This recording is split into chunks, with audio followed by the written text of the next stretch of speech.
welcome to GDEX Academy, and this is what we have for you guys today. So we want to embark on a journey to help you all, especially those that are preparing for ICAN exam, to prepare well and to pass their exam in one sitting. So this is basic accounting process and system, and it is one paper or course that you are going to take before proceeding to the next level. All right, so you have 14 chapters to cover in this course, basic accounting. So from the word basic, is everything here is basic. So it is not something that is very difficult to understand. All right, so yeah, chapter 1, you'll be talking about the conceptual framework. That is everything that pertains to introduction to accounting or financial accounting, to be precise.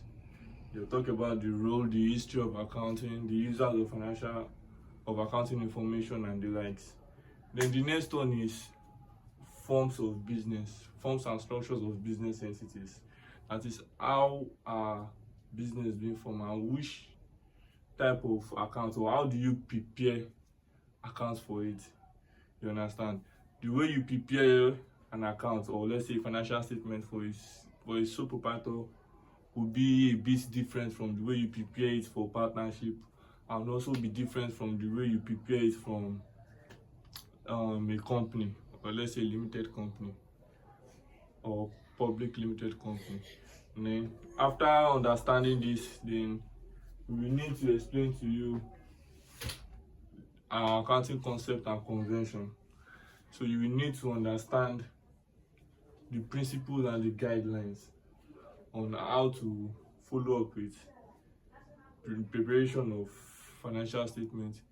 Then, starting from this chapter 4 begins the real accounting. So from chapter 1 to chapter 3 is talking about theoretical aspects, trying to explain what accounting looks like and how you can follow up with the rules. But getting to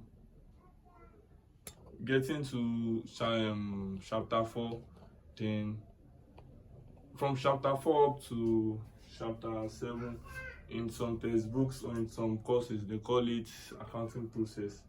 So it's a process whereby you prepare accounts from the source up to the presentation of your financial statement. All right. So source documents and subsidiary book are together. So we'll be teaching you how to account for them and how it relates to each other. Then after that, ledger, because before you can move to trial balance, ledger too is also part of the source document and journal. So you transfer whatever entries that were made to ledger before moving to what?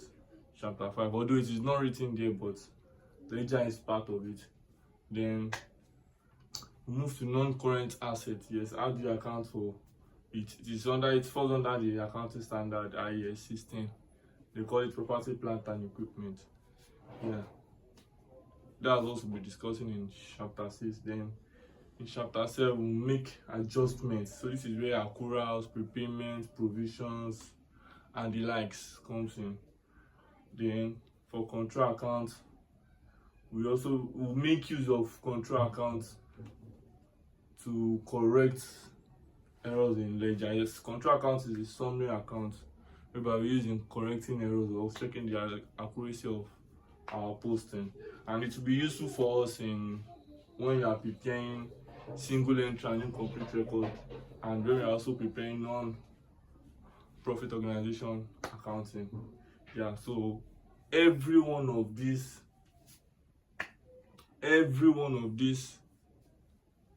courses is linked to each other, so they are all important. Then chapter 9 we discuss bank reconciliation statement.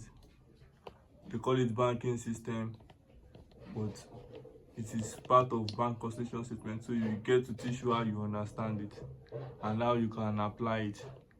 Then after that we move to payroll accounting. That's chapter 10. Chapter 10 is payroll accounting, how you account for those that are working in an organization and how you calculate their gross pay, bonus, and the likes. Then, after you have successfully done that, you can now move to preparation of financial statement. But in this scenario, in this case, we'll be dealing with the simpler aspects, the introductory aspect of presentation of financial statement. Then after that, we move to single entry and incomplete record. So in the case whereby some records are missing, or transactions or details of transactions are being omitted, how do you account for it as an accountant? That's what single entry is talking about. That is, when you don't comply with double entry principle and you want to correct it, that's what single entry is talking about. Then the next one is non-profit accounting. So accounting, sometimes they call them NGOs, non-for-profit making. How do you account for them? How do you make every necessary adjustment? You are going to learn it from there. Then finally, computerized accounting system. Also, sometimes you can say application of information tech to accounting. That's how you reckon. That's just the general overview of this course before we move into each topic and we explain it one after the other. Alright, thank you very much for watching our video up to this point. If you have any question, you can drop it in the comment section below, but trust me, you are going to gain a lot if you follow us in this journey, because we will see to it that we touch both exam questions and every possible practice question that you can lay hands on, so that you can all understand what we are doing. So see you guys very soon.